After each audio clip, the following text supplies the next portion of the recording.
हज़रत यूनुस अलैहिस्सलाम अल्लाह ताला के बरगज़ीदा नबियों में से थे। उन्होंने अल्लाह के हुक्म का इंतज़ार किए बगैर अपनी कौम को छोड़ दिया और एक बहुत बड़ी आजमाइश की लपेट में आ गए। खुलूस दिल से तौबा की, अपनी गलती का एतराफ़ किया तो अल्लाह ने उनकी तौबा को कबूल किया। कुरान मजीद में इस वाक़े को कुछ इस तरह से बयान किया गया है।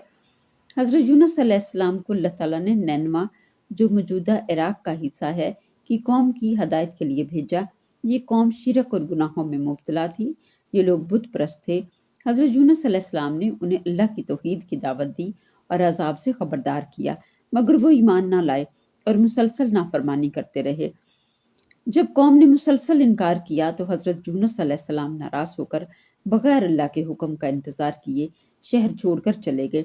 अल्लाह ताला सूरत अस-सफ़ात आयत नंबर 139 से 141 तक फरमाते हैं, व इन्ना यूनुस लमिनल मुरसलीन, बेशक यूनुस रसूलों में से थे।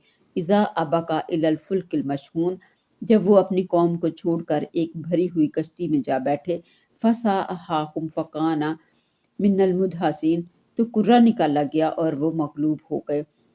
जब हज़रत यूनुस अलैहिस्सलाम कश्ती में सवार हुए तो दौरान सफ़र तूफ़ान आ गया। कश्ती के बोझ को कम करने के लिए कुर्रा अंदाज़ी की गई और हर बार हज़रत यूनुस अलैहिस्सलाम का नाम आया। चुनाचे लोगों ने पकड़कर उन्हें समंदर में फेंक दिया, जहाँ अल्लाह के हुक्म से एक बड़ी मछली वहील ने उन्हें निगल लिया। कुरान मजीद में इरशाद होता है, सूरत अस-सफ़ात आयत नंबर 142 में, फ़अल्तक़महु अल-हूत व हुवा मुलीम, बस मछली ने उन्हें निगल लिया और वो अल्लाह के नज़दीक काबिल मलामत थे। वो शर्मिंदा थे कि उन्होंने अल्लाह के हुक्म का इंतज़ार नहीं किया। मछली के पेट में हज़रत यूनुस अलैहिस्सलाम को अपनी गलती का एहसास हुआ और उन्होंने अल्लाह से इंतहाई आजिज़ी के साथ दुआ की।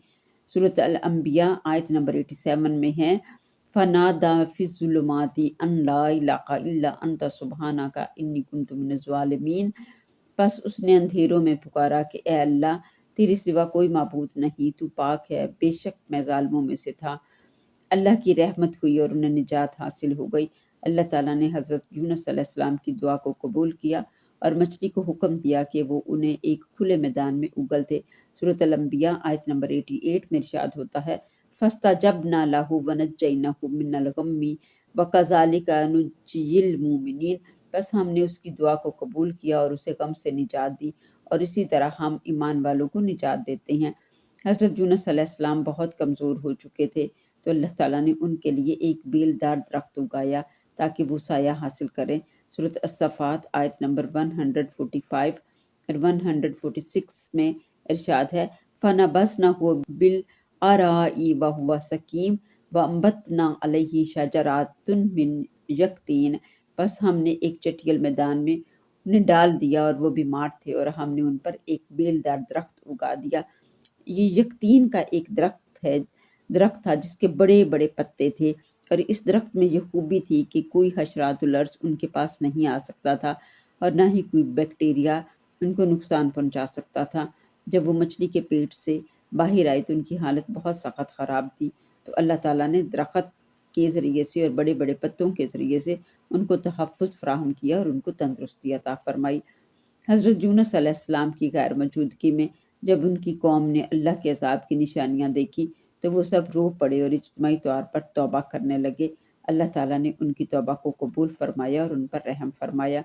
सूरत अस-सफ़ात आयत नंबर 147 और 148 में है, फ़अरसलनहु इला मियातिन अल्फिन औ याज़िदूना फ़आमनु फ़मत्तअन्नाहुम इला हीन, और हमने उसे 1 लाख या इससे ज़्यादा लोगों की तरफ भेजा, बस वो ईमान ले आए तो हमने उन्हें एक वक़्त तक फ़ायदा पहुँचाया। तो हज़रत यूनुस अलैहिस्सलाम अपनी कौम की तरफ वापस लौटे तो वो लोग ईमान ले आए और अल्लाह ताला ने उनको दुनियावी फ़ायदे अता किए। हज़रत यूनुस अलैहिस्सलाम की ज़िंदगी के इस वाक़े से हमें ये सबक हासिल होता है कि जब ख़ता हो जाए तो इस पर इज़हार मलामत करना चाहिए। अपनी गलती का इतराफ़ करके अल्लाह से जुड़ जाएं। अल्लाह ताला की पाकीज़गी और हम्द व सना बयान करते हुए माफ़ी मांगे। अल्लाह इज़्ज़तजल बड़ा गफ़ूर रहीम है। वो न सिर्फ माफ़ करेगा बल्कि दीनी और दुनियावी फ़वाइद और नेमतों से भी माला माल करेगा।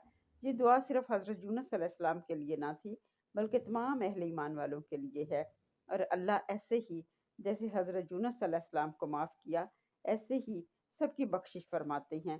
جب انسان کسی مصیبت میں اللہ سے جڑ جائے تو اللہ تعالیٰ اس کی آزمائش اور مصیبت کو دور کر دیتا ہے، لیکن اگر انسان تکلیف میں اللہ سے ناراض ہو جائے اور اللہ سے دور ہو جائے تو سمجھ جاؤ کہ یہ سزا ہے، گمراہی ہے، فوراً توبہ کریں اور اللہ سے جڑ جائیں۔